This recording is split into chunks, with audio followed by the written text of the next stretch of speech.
Olá pessoal, o programa começando e hoje nós vamos falar de um dos assuntos que mais estão sendo discutidos hoje no mundo dos cinemas, pois é o Oscar desse ano.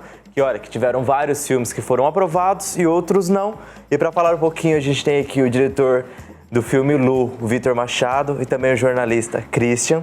Eles vão comentar um pouquinho e a primeira coisa que eu quero saber de vocês, teve algum filme que não entrou na lista ou algum ator ou atriz que vocês queriam que estivesse participando do Oscar desse ano?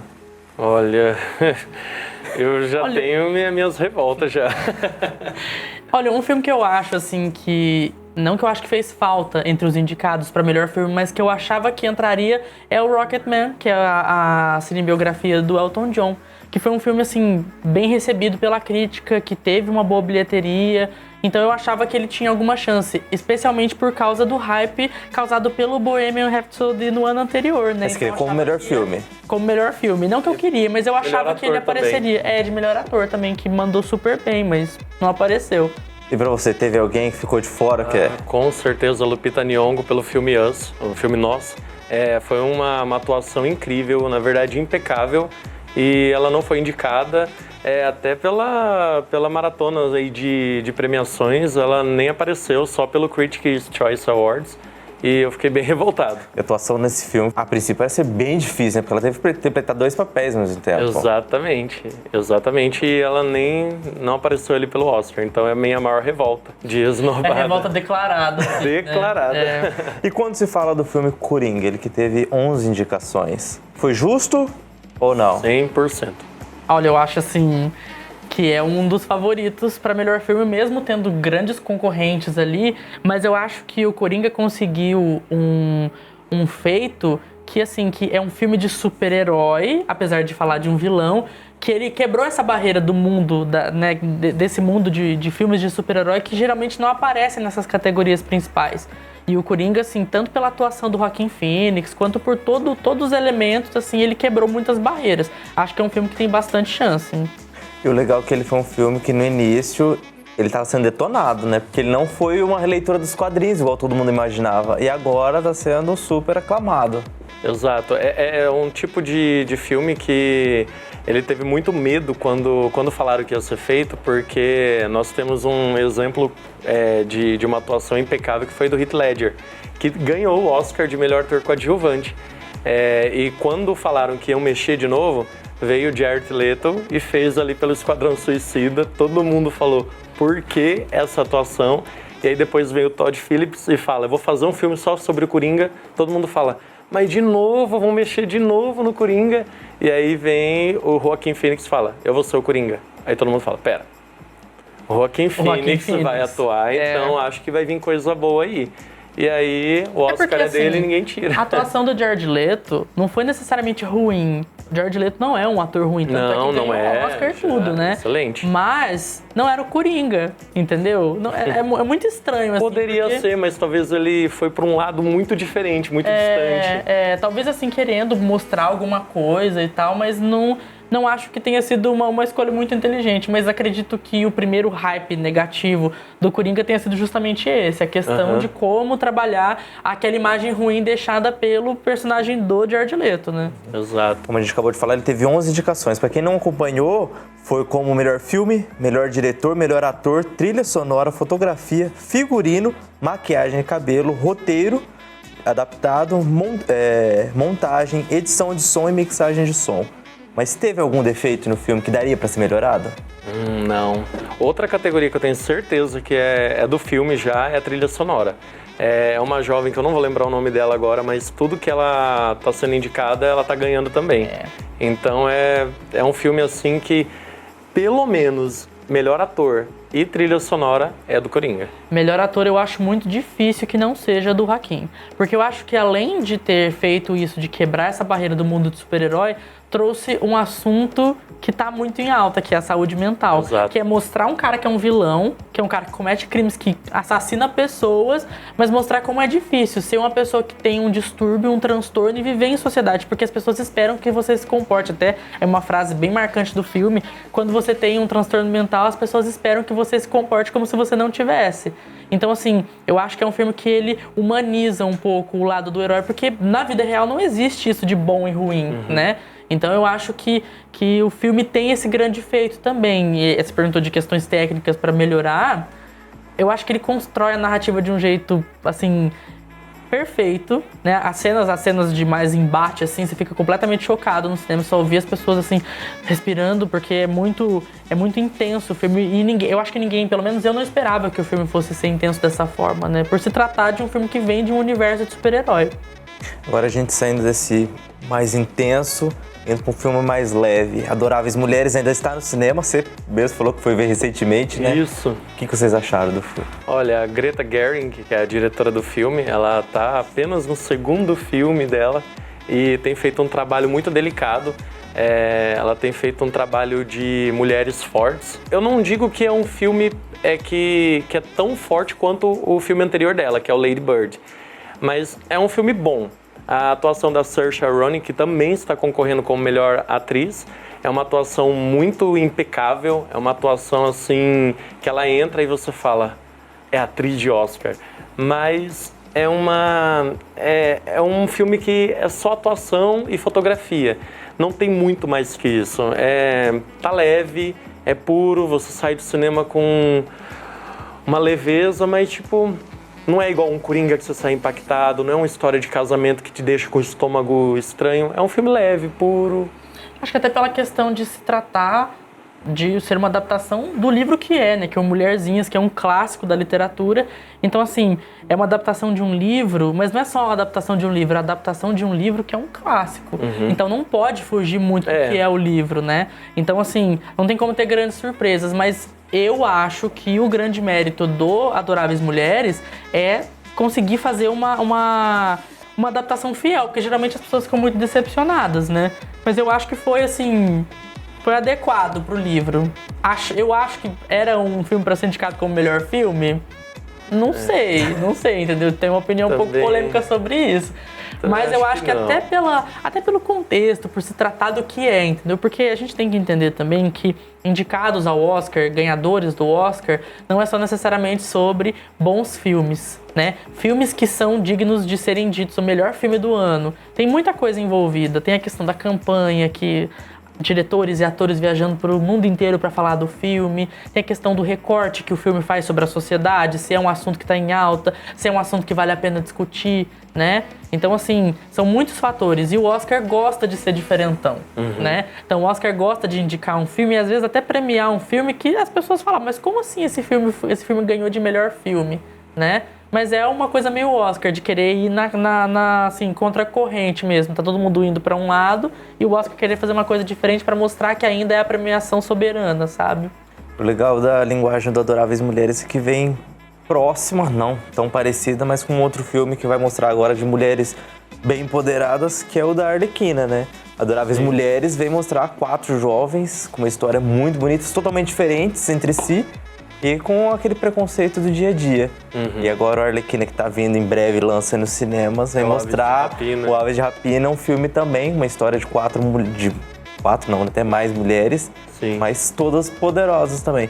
Esse assunto de mulheres, trazendo a história delas, trazendo esse empoderamento no cinema, é algo que vai dominar, será? A minha opinião é que precisa ser falado disso, estão ganhando espaço.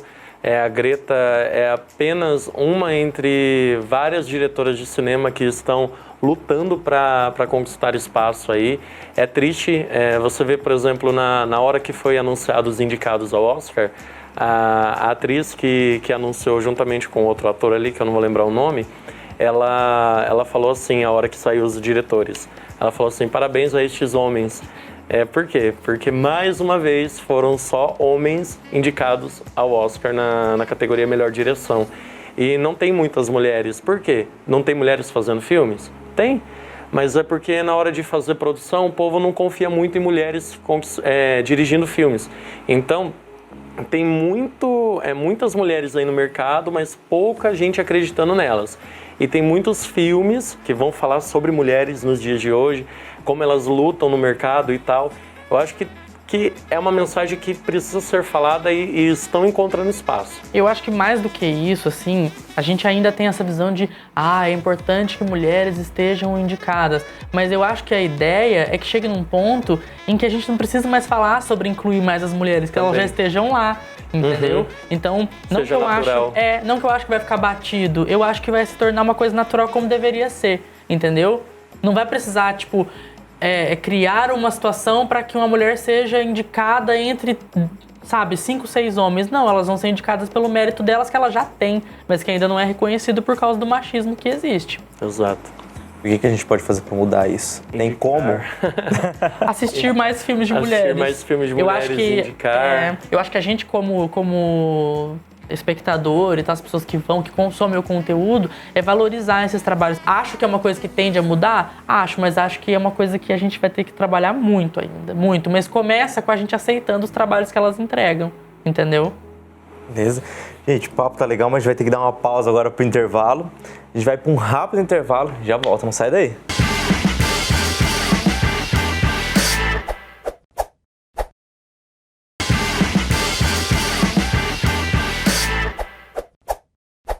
Estamos de volta e nós seguimos falando sobre o Oscar de 2020, ainda aqui com o Christian Prez, jornalista, e também com o Vitor Machado. E minha pergunta agora para vocês é sobre 3 filmes. 1917, O Irlandês e Era Uma Vez Hollywood. Os 3 ficaram em segundo lugar com 10 indicações cada. Merecido para esses filmes? Olha, é difícil comentar sobre os 3 porque, por exemplo, 1917 ainda não estreou. Estreou aqui no Brasil. Mas pelo que a gente acompanha, assim, né, desse andar da carruagem aí de corrida pelo Oscar e tal, eu acho que os 3 filmes têm cara de filme que o Oscar gosta de premiar. É a cota guerra, filme de guerra. Quer ganhar um Oscar ou quer ser indicado? Faça um filme sobre guerra. Não, e não só isso, mas também filmes longos, né? Também, o Irlandês. Filmes que tem uma coisa assim meio épica, aquela coisa assim, tipo Hollywood. 1917 e tal, é muito, né, o Era Uma Vez em Hollywood, que traz assim uma história, né, por trás ali um recorte de uma história. Então eu acho que os 3 têm cara de filme que o Oscar gosta de dar o melhor filme. Verdade. Olha, como a gente falou dos 3 lá, o 1917, eu acho que ele é um grande candidato a ganhar, por ser um filme que ele trata 2 horas corridas de filme e por ser cheio de planos sequências, eu acho que... Foi a inovação do filme, né? É uma inovação e também é um grande candidato também na área de fotografia. Sim. Não assisti, mas por tudo que eu tenho... É bem fácil de leve, né? Eu acredito que é o grande vencedor. E algo bacana no Irlandês, pelo menos, é que ele trouxe atores mais antigos, né? São ótimos. O Martin Scorsese conseguiu um grande feito, que era reunir o Robert De Niro e Al Pacino e o Joe Pesci, que é tipo colocar 3 lendas ali juntas com o Martin Scorsese. Então é um filme caríssimo. Usarem computação gráfica para rejuvenescer eles, para tratar algumas épocas ali e tal. É um filme longuíssimo, é um filme lindo, é um filme muito bem feito. Você assiste o filme e você fala, isso é cinema de primeira classe, com roteiro, com direção pesada, de diretor de alto escalão. É filme que a academia, os votantes mais velhos gostam. Mas eu não sei se agrada os votantes. É filme de Oscar, mas eu acho que os votantes mais novos, por se tratar de um filme do Martin Scorsese, é tipo assim, um votante mais novo, tipo, é o Martin Scorsese fazendo um filme, entendeu? Sim, mas o Martin Scorsese, ele fez O Lobo de Wall Street, ele fez A Invenção de Hugo Cabret, e tipo, ele passou por vários estilos recentemente. E a galera tá tipo assim... É o Martin Scorsese. E aí agora ele voltou ao estilo dele. Talvez seja pela volta no estilo dele que a galera fala, vamos dar um Oscar novamente pra ele. Eu acho que é um dos grandes cotados a ganhar. Eu acho, né? É grande. Por ser um filme grandioso, por ser Martin Scorsese, por ter assim atuações, inclusive você perguntou sobre pessoas que acabaram ficando de fora. O Robert De Niro não foi indicado a melhor ator. Verdade. Entendeu? Verdade. E é assim, é o Robert De Niro fazendo um filme do Martin Scorsese, todo mundo no Oscar, menos ele, entendeu? Então, assim, acho que é um filme que tem ali o seu lugar ao sol pra talvez ganhar alguma coisa e que pode ser que nos surpreenda. Porque se a gente parar pra pensar, os últimos 4 anos, o prêmio de melhor filme do Oscar é sempre um filme que a gente não tava esperando muito. Nunca é o favorito dos favoritos. Agora, pra quem não conhece, esse O Irlandês é uma produção da Netflix que, por sinal, surpreendeu. Desde o ano passado ela vem divulgando que ia lançar vários filmes no cinema, né? Que ficasse 2 semanas no cinema, mas pra concorrer. Atender os e dessa vez veio. Tanto que o História de Casamento, que também está concorrendo, é da Netflix. O que eu queria que ganhasse por qualidade é o História de Casamento. Porque eu acho, assim, que foi uma produção muito sensível e muito, assim, um recorte muito realista de como é a vida das pessoas, sabe? E com uma atuação de Scarlett Johansson que, meu Deus do céu. Nossa. Por sinal, ela tá participando de 2 filmes, né? Filmes ela tá pelo Jojo Rabbit e pela História de Casamento. Um como atriz principal e o outro por coadjuvante. Agora eu queria tirar uma dúvida com vocês. O filme Jojo, ele entrou num assunto até que um pouco delicado. Foram 2 filmes retratando. O primeiro, que é 1917, retrata a Primeira Guerra Mundial. Jojo já vem para a Segunda Guerra Mundial, porém ele entra já no fato do nazismo, tem a história de Hitler. Como é que fica? Porque é um assunto delicado, né? Tem que ter todo esse cuidado com o roteiro, porque ele tem bastante piadinhas, bastante uma parte mais cômica, que se não cuidar, pode derrubar ele no Oscar. Acho que foi inteligentemente feito. Eu acho que se não tivesse rolado um cuidado tão grande com a narrativa, com os diálogos, talvez tivesse sido um filme que ofendesse, né? Eu acho que ele parte para a mesma ideia de que o Tarantino fez no Once Upon a Time em Hollywood, que é o Tarantino, ele tratou também uma história real sobre um episódio lá com a vida da Sharon Tate e ele foi para um outro caminho. Então, o Jojo Rabbit, ele vai também para o que aconteceu na Segunda Guerra, só que uma história paralela, o que poderia acontecer com Adolf Hitler. E o Tarantino também, curiosamente, já tratou o que poderia acontecer com a Segunda Guerra Mundial ali, lá com Bastardos Inglórios. Então eu acho que Jojo Rabbit, ele trata pisando em ovos e com sabedoria. E também, assim, trazendo o fator empatia humana, que eu acho que é, assim, que é o grande marco do filme, que é a questão de, tipo, tá, minha mãe tá escondendo uma pessoa que tô dando um spoiler, talvez. Minha mãe tá escondendo. Não, tá no trailer, pode falar. Uma pessoa judia, entendeu? Então, meu Deus, mas não é o que eu concordo. Mas quando você conhece as pessoas pelo que elas são e não pelo título que elas levam, eu acho que muda. Eu acho que trazer esse olhar talvez tenha dado uma suavizada. Porque se fosse piada em cima de piada e sem um motivo pra fazer. Porque o filme acaba tendo isso. Acaba trazendo o olhar de uma criança também, né? A inocência de uma criança. Sim, seria um filme criticado se não tivesse esse cuidado para retratar o olhar da criança, a questão da empatia. Então acho que foram cuidados necessários e que resultaram em um filme que não ofende, apesar de tratar de um tema muito complicado, muito pesado. É um roteiro feito, pensado nos detalhes mesmo. E antes da gente começar a falar do filme Parasita, bora conferir um trechinho do trailer? Roda aí. 네가 내 대신 얘 과외 선생님 좀 해줘라. 영어. 기정이가 그렇게 손재주가 좋다며? 서울대학교 문서 위조학과 뭐 이런 거 없나? 아들아, 네가 자랑스럽다.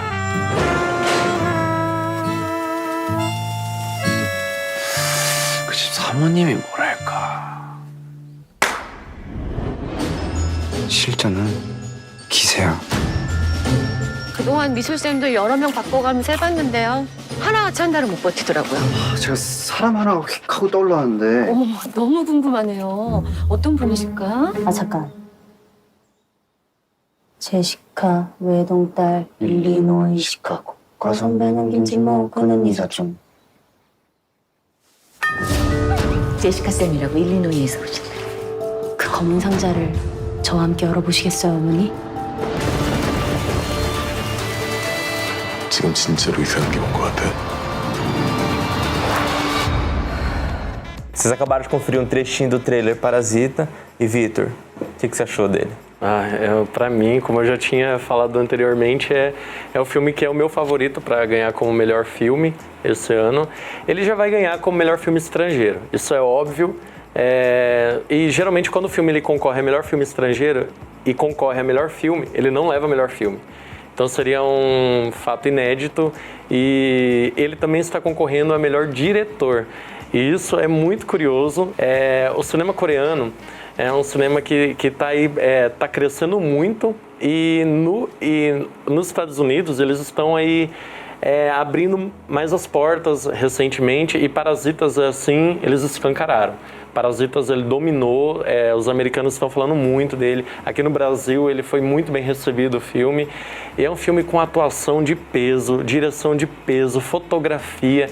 Então, o plot do filme, no final, assim, é de deixar boquiaberto. Pra mim, é um grande filme. E ele não tem os moldes de Oscar. Então, pra mim, por isso que é um filme que eu falo, tem que ganhar. Porque ele tem um monte de elementos que faz você falar, caraca, o Oscar. E se ele for indicado, eu falo, se ganhar seria muito massa. Eu acho que a primeira, assim, se a gente pensar na nossa realidade, por exemplo, a gente tá aqui em Maringá e tá indo no cinema. A gente tem a oportunidade de ir no cinema assistir um filme coreano, quer dizer que esse filme chegou muito longe. Ele tá muito longe. Então, Porque assim, não é comum você ver, né, uma produção dessa. E eu acho que, assim, as produções coreanas, não só no cinema, mas na música também. Também, eles estão culturalmente... Estão dominando o mundo, entendeu? Estão entrando nos Estados Unidos e vindo pra cá também, entendeu? E as pessoas estão se interessando mais por esse tipo de produção, que é muito rica, Exato. que é muito bem feita. Eu até estava lendo uma crítica do Omelete sobre o Parasita e ele fala sobre a construção do roteiro e a sequência, né, da história, que não é uma história nem um pouco óbvia. E que mesmo as coisas assim, porque mesmo nos filmes assim de Hollywood, os filmes americanos que a gente está acostumado a assistir, aqueles que tem aqueles grandes plot twists, sempre tem alguma coisinha ali antes que antecipa. E o Parasita não. Não, ele é original inteiro. Então você passa o filme inteiro, tipo, sem respirar direito, entendeu? Porque acontece muita coisa. A gente falou anteriormente de 1917 e falou também do irlandês e acabou pulando o Hollywood. Vocês acham que ele tá aí pra competir com os outros? Ai... Divide opiniões. Acho que não. Olha, eu acho que assim, é um filme que talvez ele não tivesse, vou falar polêmico, talvez é um filme que não tivesse recebido tanta atenção se não fosse Tarantino. Olha... Porque assim, não é por necessariamente ser ruim, mas eu acho que é um filme, né, as últimas produções do Tarantino têm demonstrado isso, é um filme que ele não tem, ele tem uma narrativa que ela é cronológica, mas ela é meio difícil de acompanhar, entendeu? Às vezes é muito lento, às vezes as coisas acontecem rápido demais, então assim, ele não é um filme que vai assim, sabe? Ele é um filme mais difícil de você processar. Se você não tem o contexto, né, da história da Sharon Tate, fica mais difícil ainda de você absorver alguma coisa. Eu concordo. Pra mim, o grande pecado do filme do Tarantino, o Once Upon a Time in Hollywood, é exatamente a falta de explicação sobre a vida da Sharon Tate. Só. Fora isso, o filme pra mim é impecável. É mais uma obra cinematográfica do Tarantino. Não é a melhor dele, mas é uma obra... É um filme de roteiro. É um filme que você vê diálogos bem construídos, é um filme de direção tarantinesca. Isso é muito forte de Tarantino, né? Assim, diálogos muito marcantes, né? E eu acho que é um filme que vai dar aí o Oscar de roteiro pra ele mais uma vez, que ele já levou Pulp Fiction. E é um filme que talvez pode dar uma direção aí, talvez, hein? É um filme que divide opiniões, mas tá ali. Tá ali. É que ele tem também, apesar, eu acho que é outro Brad elemento... Pitt como coadjuvante pra levar também. É outro elemento a ser, né, eu ia falar isso agora, é outro elemento a ser exaltado do filme, que além de ter um roteiro, ser um filme Tarantino, ter uma história legal, é um filme que tem atuações muito boas, né? DiCaprio só não leva por causa do Joaquin Phoenix. Olha só, entre todos os filmes que nós já citamos, tem também o Ford vs Ferrari, porém tem uma participação brasileira, que é o Democracia em Vertigem. Será que leva? Tem grande chance. Eu acho que, assim, é um filme que tá aí gerando burburinho, especialmente depois de ter sido indicado ao Oscar, né? Retrata um momento muito polêmico que nós ainda estamos vivendo. Então, assim, é muito difícil, porque uma coisa é você falar sobre a Segunda Guerra Mundial. A gente tem um distanciamento histórico distante o suficiente pra gente olhar para aquele momento e ter uma visão mais realista de como foi aquilo. O Democracia em Vertigem é uma história muito recente que a gente ainda tá vivendo, então a galera ainda tá muito inflamada, sabe? Então tá aí fazendo barulho. E acho que se o filme ganhasse, se o filme ganhar, né, no caso, essa possibilidade existe, tá indicado, ele vai... O fato de ganhar vai significar alguma coisa. entendeu? Então acho que pode ficar ainda mais inflamado.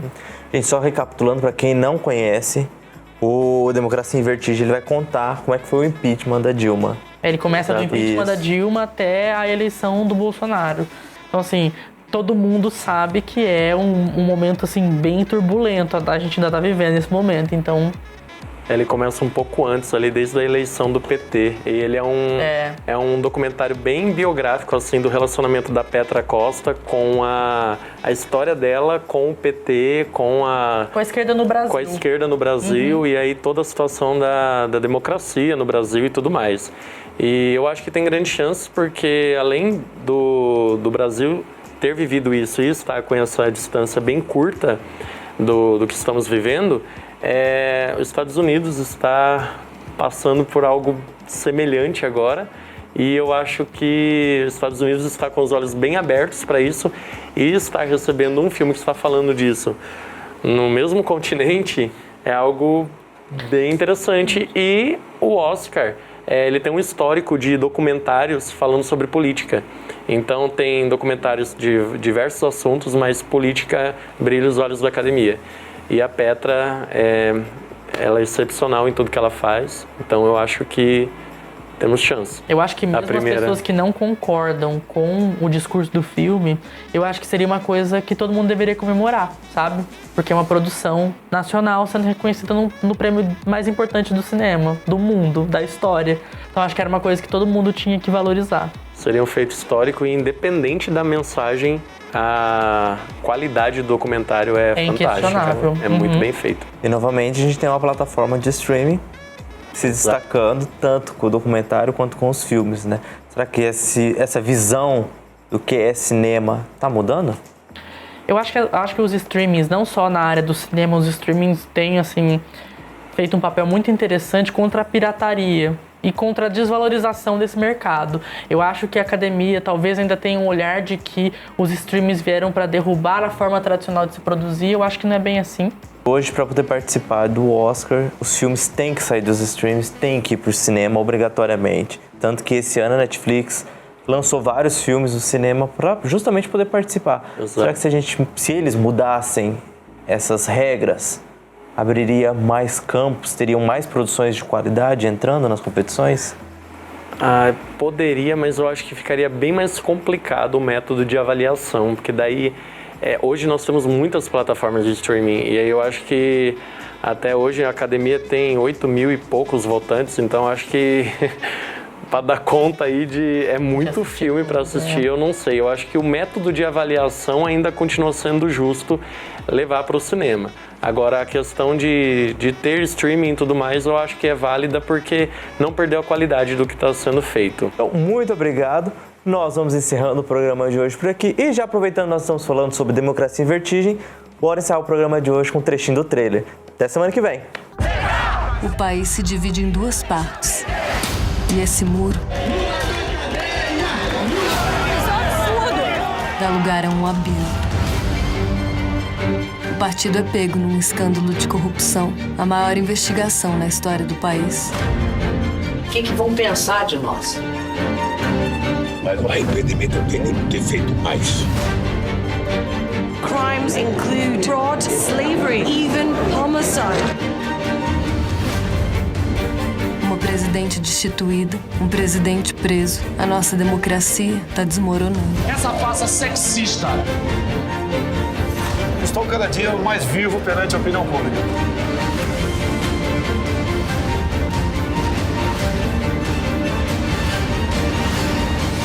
Eu temo que a nossa democracia tenha sido apenas um sonho efêmero.